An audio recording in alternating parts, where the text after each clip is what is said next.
Smokeless powder and magazine-fed rifles put the Europeans ahead of America in firepower. If the judge agrees to the postponement, then starting in February, anyone who purchases a gun in Oregon will be required to have a permit.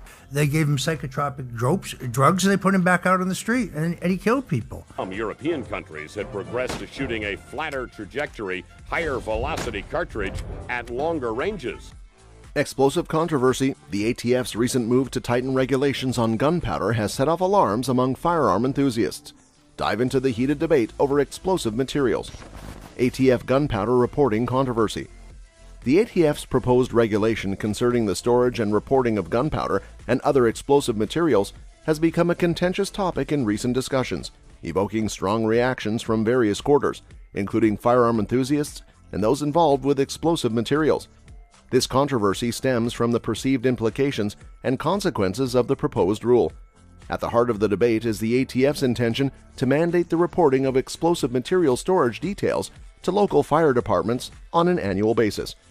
This requirement would apply not only to firearm owners, but also to anyone who stores explosive materials, irrespective of their intended purpose. The central rationale behind this regulation is the concern for safety and the potential risks associated with the improper handling and storage of explosive materials. Proponents of the regulation argue that mandatory reporting is a responsible approach to mitigating the risks tied to explosive materials. By requiring individuals to report their storage details, the ATF aims to enhance safety measures, thereby reducing the likelihood of accidents, fires, or illicit activities involving these substances. They contend that this regulation is in line with the government's responsibility to protect public safety. However, critics have raised a chorus of concerns regarding the proposed rule. One of the primary objections is rooted in the potential infringement upon individual rights and privacy. They argue that the mandatory reporting requirement could lead to undue government intrusion into the lives of law-abiding gun owners and those who legitimately handle explosive materials for various purposes. This intrusion is seen as a violation of personal liberties, particularly the right to privacy and the right to bear arms. Historical analogies have also been drawn, most notably to events leading up to the American Revolutionary War. During that period, British authorities sought to disarm American colonists by seizing their gunpowder stores in places like Concord. Here's a 12-round magazine. This magazine would be banned under this current bill. It doesn't fit. Smokeless powder and magazine-fed rifles put the Europeans ahead of America in firepower. Gun violence is the greatest. In the case of the Parkland shooter, critics of the ATF's regulation suggest that it bears resemblance to these historical actions taken to monitor and control potentially rebellious populations. This historical parallel has added fuel to the controversy by evoking the image of government overreach and the erosion of individual freedoms. In essence, the ATF's proposed regulation has sparked a fierce debate that transcends the specifics of storage and reporting requirements.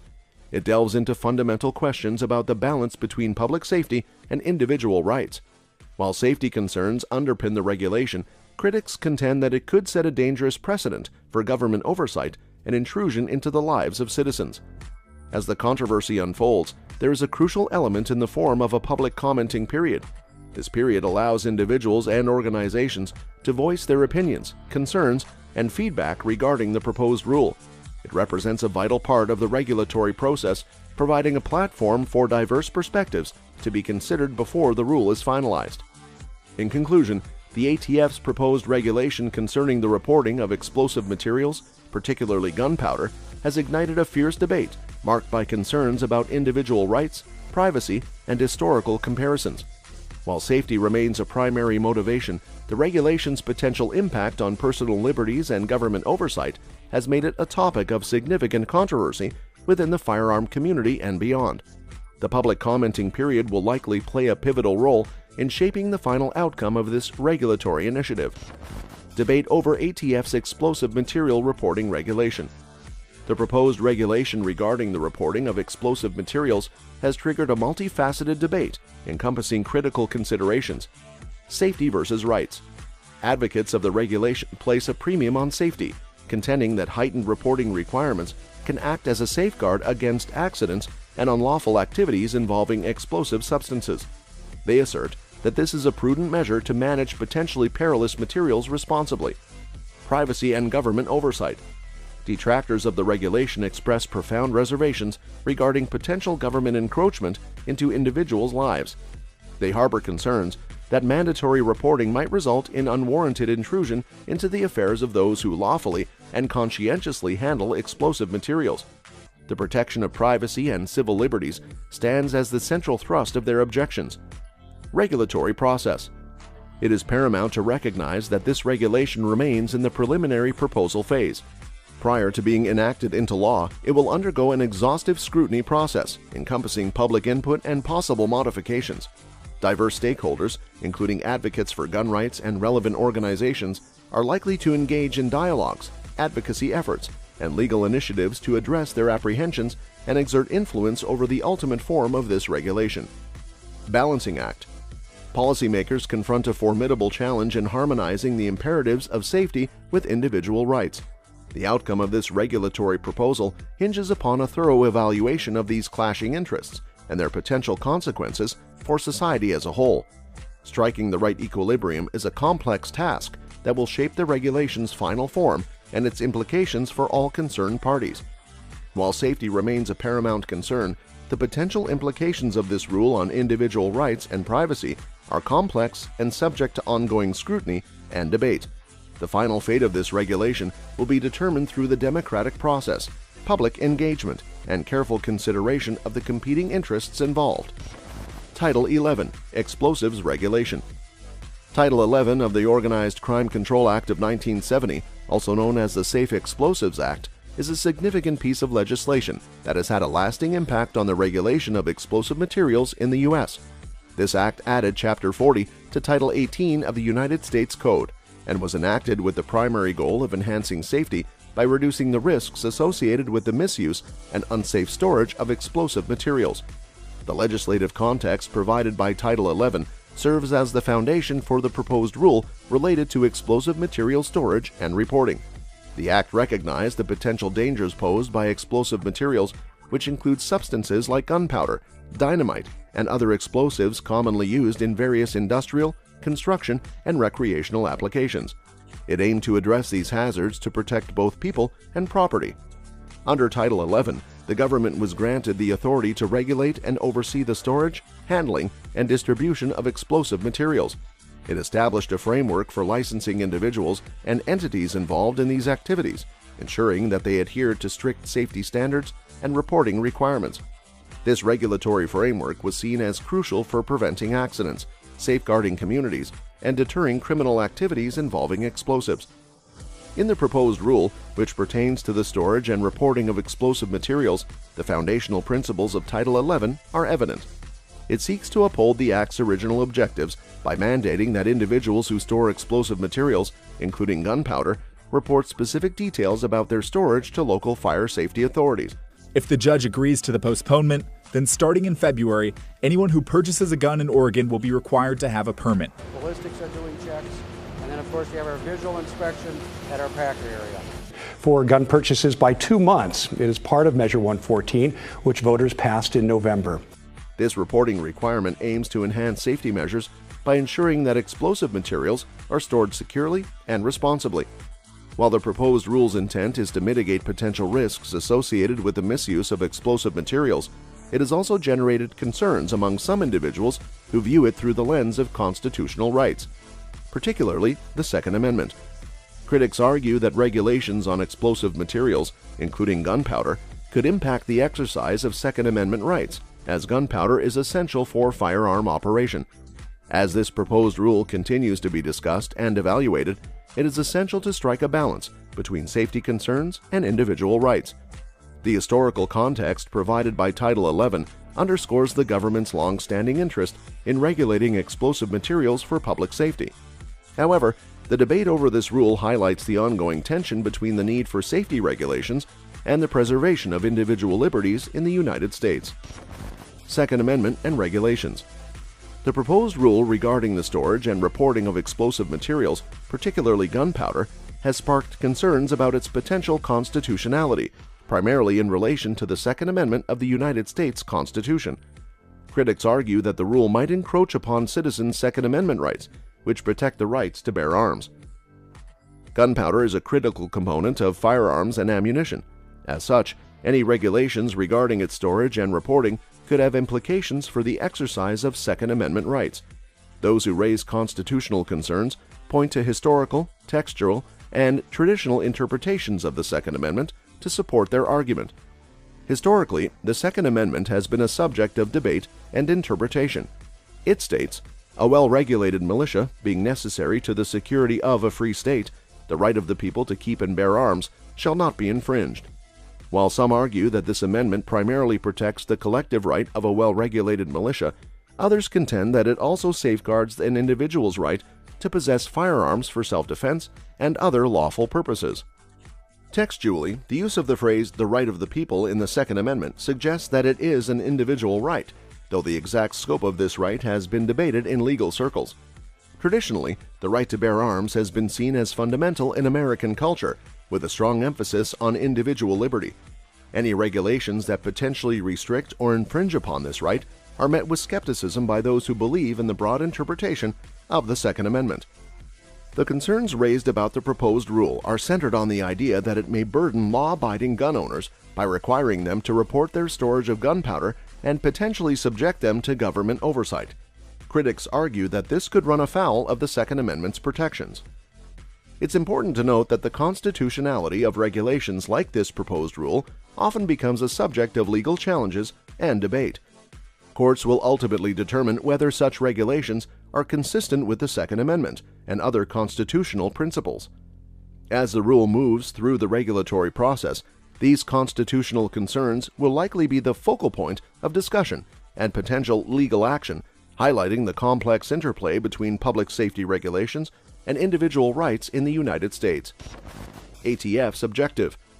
The comparison of the ATF, Bureau of Alcohol, Tobacco, Firearms, and Explosives, to the Redcoats from the American Revolutionary War serves as a provocative analogy. It implies that the ATF is pursuing actions similar to those of British soldiers who attempted to disarm and control colonial Americans. This analogy is used to illustrate a perceived overreach or intrusion into the rights and privacy of individuals who possess explosive materials, including gunpowder. In the context of this analogy, the Redcoats represent a symbol of government authority seeking to maintain control over the population. They gave him psychotropic drugs, and they put him back out on the street, and he killed people. All along that process, we're checking for the right powder weight, the right shot weight. Your adjusters are doing checks. The implication is that the ATF, like the Redcoats, is endeavoring to keep tabs on individuals who have access to explosive materials such as gunpowder. The objective, as inferred from the analogy, is to create a record of who possesses these materials and where they are stored. The underlying concern here is that this record-keeping may lead to future actions by the government, potentially involving restrictions or regulations on the access and use of explosive materials. The use of the term redcoats carries a historical resonance of government intervention and potential overreach, which raises questions about the extent of government oversight and its impact on individual liberties. It's important to note that while the analogy is evocative, it represents a viewpoint or perspective rather than an official characterization of the ATF's objectives.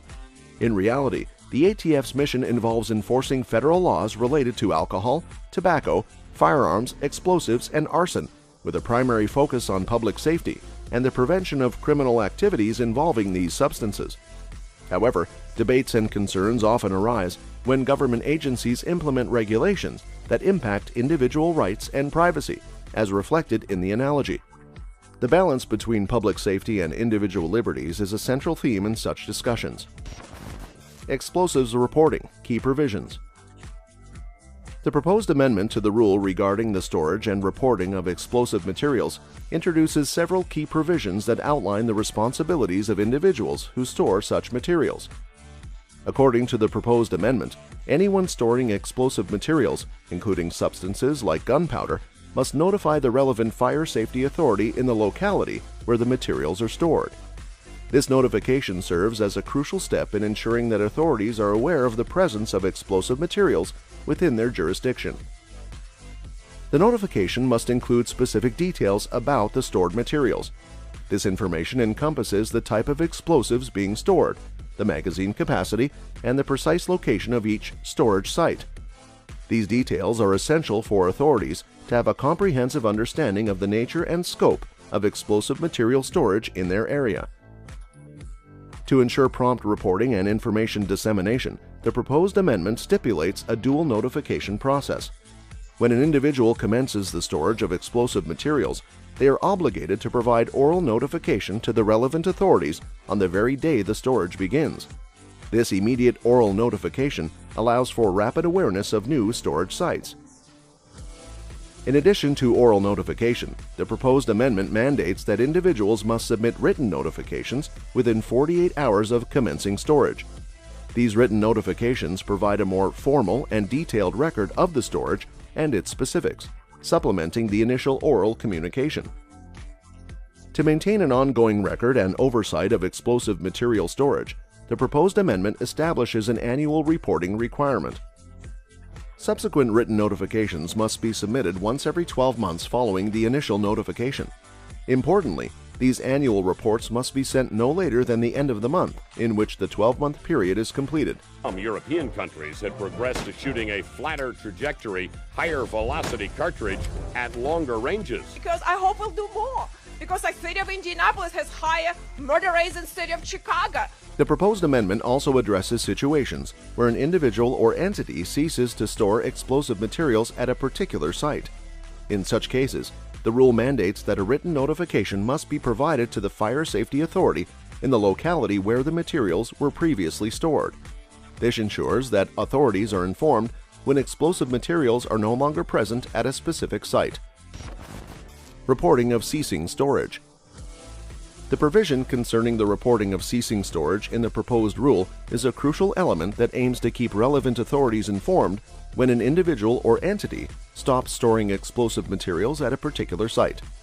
This requirement has significant implications for safety, regulatory oversight, and the enforcement of explosive material storage laws.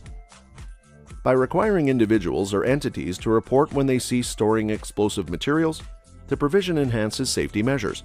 It ensures that there is accountability and transparency in the handling of potentially hazardous substances. Authorities can use this information to monitor and assess the safety of storage sites and respond to any concerns or emergencies promptly. Failure to comply with this reporting requirement could have legal consequences. Individuals or entities that do not submit the required notification within the specified time frame may be subject to penalties or regulatory actions. This underscores the seriousness with which authorities regard the reporting of ceasing storage. The reporting of ceasing storage aligns with broader public safety considerations. Explosive materials, including gunpowder, pose inherent risks, and proper oversight is essential to mitigate those risks. Timely reporting ensures that authorities can take appropriate actions to address any potential hazards associated with the discontinuation of storage. While the reporting requirement serves important public safety objectives, it also raises questions about individual rights and privacy. Some may argue that such regulations could infringe upon personal liberties, and the balance between public safety and individual rights remains a topic of ongoing debate in the context of regulatory measures. It's worth noting that the reporting of ceasing storage is just one aspect of the broader proposed rule aimed at regulating the storage and reporting of explosive materials. The rule as a whole is subject to a regulatory process that includes public input, review, and potential revisions before becoming law. Public engagement during the commenting period allows for various perspectives to be considered in shaping the final rule. Historical analogy and concerns. The historical analogy drawn in the passage between the proposed rule and events during the American Revolutionary War serves to highlight significant concerns and sensitivities surrounding the rule's impact on individual rights and government authority. During the American Revolutionary War, British authorities attempted to disarm colonial Americans by seizing their guns and gunpowder. This historical context is crucial because it symbolizes a period in which government overreach and control were met with resistance by those who valued their individual liberties, including the right to bear arms and possess gunpowder for self-defense and other lawful purposes. Banning a class of weapons that you don't like the look of, not because of functionality. Tracking this federal 308 back to the source in Anoka, Minnesota. The concerns expressed in the passage are part of a broader ongoing debate in the U.S., where the interpretation of the Second Amendment and the extent of government authority in regulating firearms and explosive materials are contentious issues. Ultimately, this historical analogy underscores the need for careful consideration and public input when crafting regulations that touch on fundamental rights and historical precedents in the country. The balance between ensuring safety and respecting individual freedoms remains at the core of these discussions. Smokeless powder composition. Smokeless powders are classified into three main categories based on their chemical makeup. Single-base powders. These powders contain nitrocellulose as their primary ingredient. Nitrocellulose is a highly flammable compound derived from cellulose, commonly found in plant materials. It is a key component in many smokeless powders used in ammunition. Double-base powders. Double-base powders include both nitrocellulose and nitroglycerin as their primary energetic ingredients. Nitroglycerin is another explosive compound that enhances the power and efficiency of these powders. Triple-base powders. The most complex among smokeless powders, triple-base powders contain three primary energetic ingredients: nitrocellulose, nitroglycerin, and nitroguanidine. Nitroguanidine contributes to the overall performance and energy output of these powders. It's important to note that the majority of ammunition types rely on smokeless powder due to its advantages over black powder. Smokeless powder offers cleaner combustion, higher energy efficiency, and leaves less residue. This makes it the preferred choice for ammunition manufacturing. Smokeless powder plays a crucial role in ammunition by propelling projectiles out of firearms through controlled explosions within cartridge cases. The specific type of smokeless powder used can vary based on the desired ballistic performance, including factors like velocity, accuracy, and recoil control. Understanding the composition of smokeless powders is essential because any potential reclassification by the ATF could have significant implications for ammunition production, storage, and availability. Smokeless powders classification is a key factor in assessing these potential regulatory changes and their impact on the firearms and ammunition industry.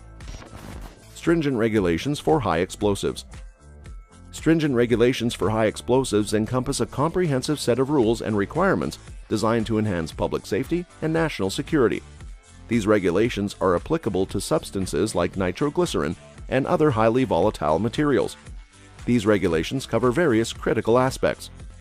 High explosives must be stored in specialized facilities or magazines that are specifically constructed to contain any potential explosions, thus minimizing harm to the surroundings. Because law enforcement agencies simply just aren't ready for it yet. Measure 114 is set to take effect on Thursday. Ken Hartfield is running this line, stopping only to load powder into the brass hopper and drop tube. How I am and my kids are going to be safer if I lock up my guns. I just feel, actually, as a female, I feel not as safe. The overarching goal of these regulations is to prioritize safety and security. They establish stringent requirements for the storage, licensing, and background checks associated with high explosives. This ensures that authorities can effectively monitor and control access to these materials, thereby reducing the risks linked to accidents, theft, or misuse. These regulations are firmly rooted within a legal framework defined by government agencies responsible for explosives and firearms oversight. This framework delineates the precise requirements and procedures governing the handling of high explosives. In SWIFT, stringent regulations for high explosives are essential for safeguarding both public safety and national security. These regulations ensure that volatile materials are handled, stored, and distributed in a responsible and secure manner, thereby minimizing the potential risks associated with their use. Implications for ammunition. The concern raised revolves around the potential reclassification of smokeless powder by the ATF as high explosives. Such a reclassification would have significant implications for the production and availability of ammunition. Firstly, ammunition manufacturers would face substantial challenges in complying with the stringent regulations associated with high explosives. They might need to undertake significant changes to their operations, which can include redesigning their facilities to meet safety standards.